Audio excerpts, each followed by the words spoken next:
नमस्कार मित्रों, मैं आज आपके सामने पैरामीटर ऑफ लॉ के इस एपिसोड में जनहितकारीवाद अर्थात पब्लिक इंटरेस्ट लिटिगेशन के संबंध में बतला रहा हूँ। जनहितकारीवाद का अविकसित रूप रोमन विधि के एक्टिव पॉपुलरिस नाम अर्थात लोकहित से संबंधित वाद की प्रथा में सन्निहित है। Bhopal gas disaster processing of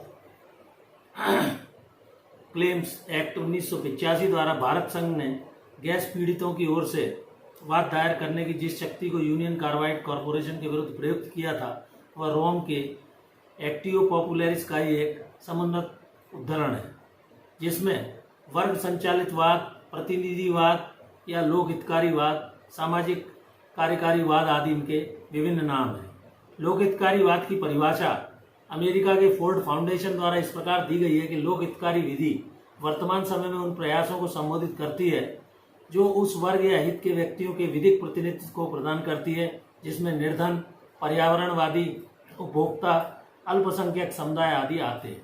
समाज के उस वर्ग को न्यायालय में प्रतिनिधित्व देने के लिए अपनी सामाजिक, आर्थिक या राजनीतिक व्यवस्थाओं के कारण व असुरक्षा के कारण न्यायालय में वाद नहीं कर पाते थे। भारत में जनहितकारीवाद की स्थापना माननीय सर्वोच्च न्यायालय के न्यायाधिपति कृष्णा अय्यर के द्वारा शुरू की गई।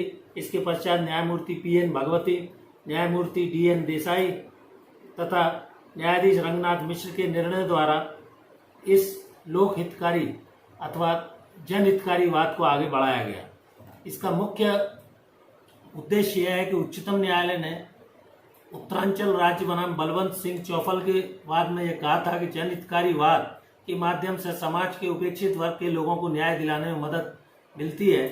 इसमें धन संबंधी या विधिक अधिकारों का यदि हनन हुआ है तो उसके विधिक अधिकार या कर्तव्य यदि प्रभावित हुए हैं तो ऐसे मामले में न्यायालय संज्ञानता लेकर उसमें विधिक अधिकारों को संरक्षित कर सकती है।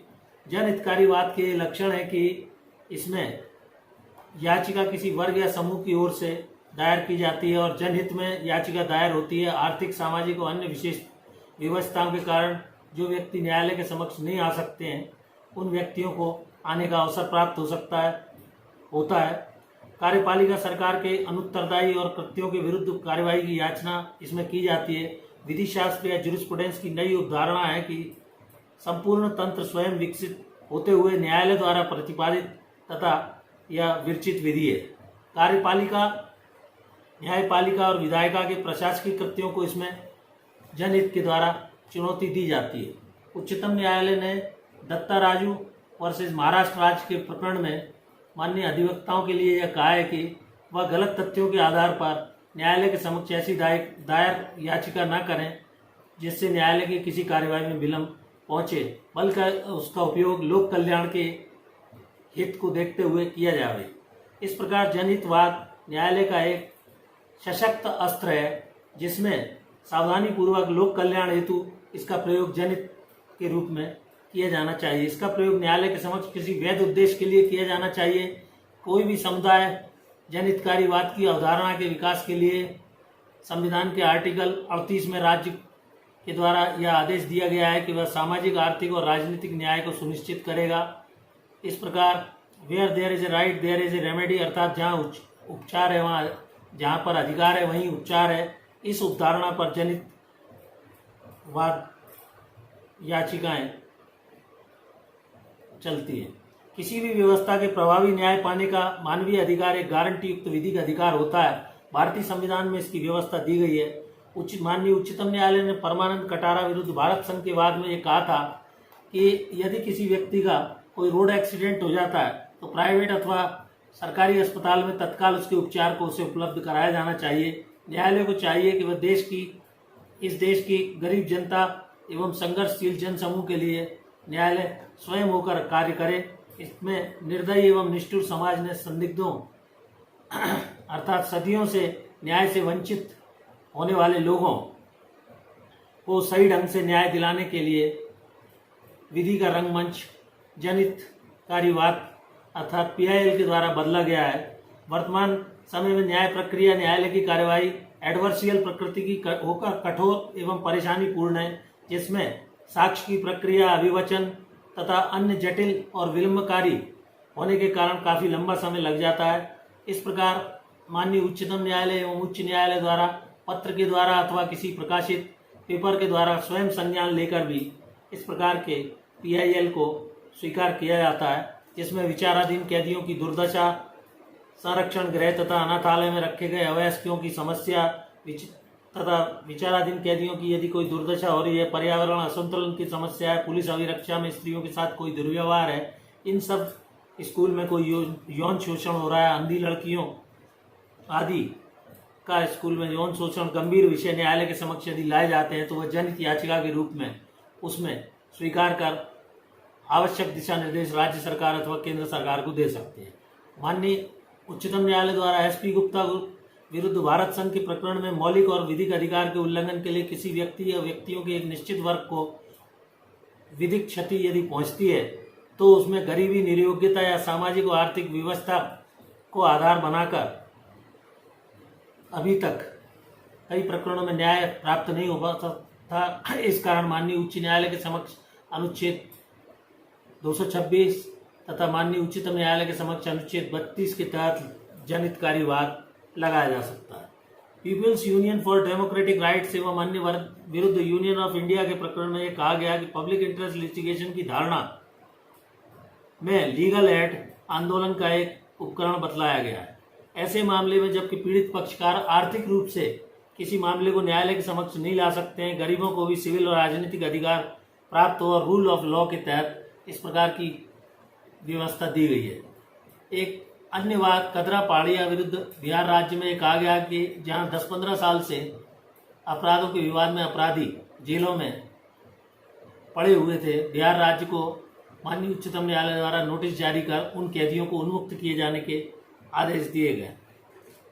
इस प्रकार कुल मिलाकर बंधुआ मुक्ति मोर्चा बनाम यूनियन ऑफ इंडिया के प्रकरण में न्यायालय द्वारा न्याय में सहयोग देने एवं लोकस स्टैंडी को अत्यंत सरल उदार ढंग से दिए जाने की व्यवस्था दी गई। सामाजिक आर्थिक व्यवस्था के कारण कई लोग न्यायालय के समक्ष पत्र लिखकर जनहित में किसी भी विषय को उठा सकते हैं, जिसे माननीय उच्च न्यायालय अथवा उच्चतम न्यायालय द्वारा स्वीकार करते हुए उसमें आवश्यक दिशा निर्देश दिए जाते हैं। शीला वार से वर्षित भारत संघ के मामले में 16 वर्ष से कम आयु के सभी बच्चों को कारागार से मुक्त किए जाने के आदेश दिए गए। इस प्रकार प्रथम वे मामले जिनमें एक निर्बल निर्धन व्यक्तियों के समूह का मौलिक और विधिक अधिकारों का उल्लंघन हुआ है तथा वे मामले जिनमें संवैधानिक स्थिति को यथावत रखते हुए बनाए रखने के निर्देश दिए गए, संवैधानिक प्रावधानों की उपेक्षा अथवा उल्लंघन होने की स्थिति में इसका प्रयोग किया गया। इसी प्रकार वे मामले जिनमें जनहित की बात शामिल है।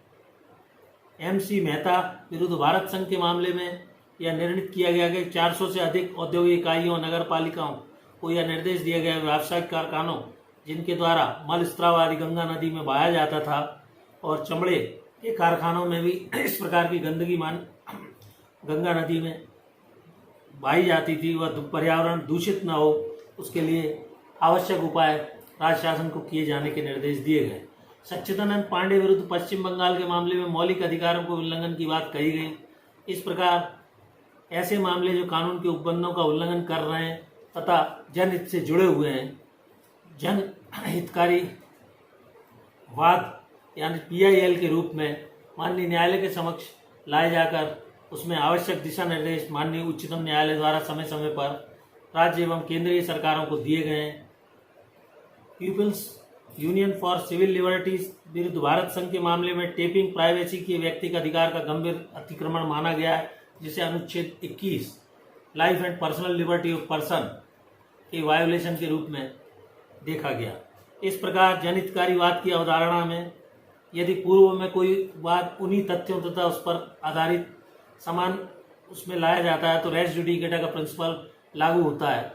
जनहितकारीवाद की अवधारणा में सीमितता यह लाई गई है कि बंधुआ मजदूर, श्रम कानूनों का उल्लंघन, श्रमिकों के शोषण, कैदियों की शिकायतें, पुलिस द्वारा मामला दर्ज न किए जाने, महिलाओं का उत्पीड़न, अन्य जीवों के संरक्षण, खाद्य पदार्थों में मिलावट, दंगा पीड़ितों आदि से संबंधित मामले, कुटुंब पेंशन, ऐसे अन्य मामले जिसमें व्यक्तिगत विशेष का हित न होकर जनहित के मामले सम्मिलित हों, उन सब मामलों में भारतीय संविधान के अनुच्छेद 32 के तहत माननीय सर्वोच्च न्यायालय तथा अनुच्छेद 226 के समक्ष माननीय उच्च न्यायालय के समक्ष जनहितकारी वाद के रूप में लगाया जा सकता है। किसी भी जनहितकारी वाद में जहाँ जन सामान्य और समाज के विशाल वर्ग का हित इन्वॉल्व है, ऐसे मामले में जनहितकारी वाद के रूप में मामले को माननीय उच्च न्यायालय तथा उच्चतम न्यायालय के समक्ष लाकर आवश्यक दिशा निर्देश राज्य सरकार केंद्र सरकार को दिए जा सकते हैं। यदि आपको मेरा यह वीडियो ठीक लगे तो इसे कृपया लाइक, शेयर और सब्सक्राइब करें। शेष विषय पर मैं अगले वीडियो बनाऊंगा। धन्यवाद, नमस्कार।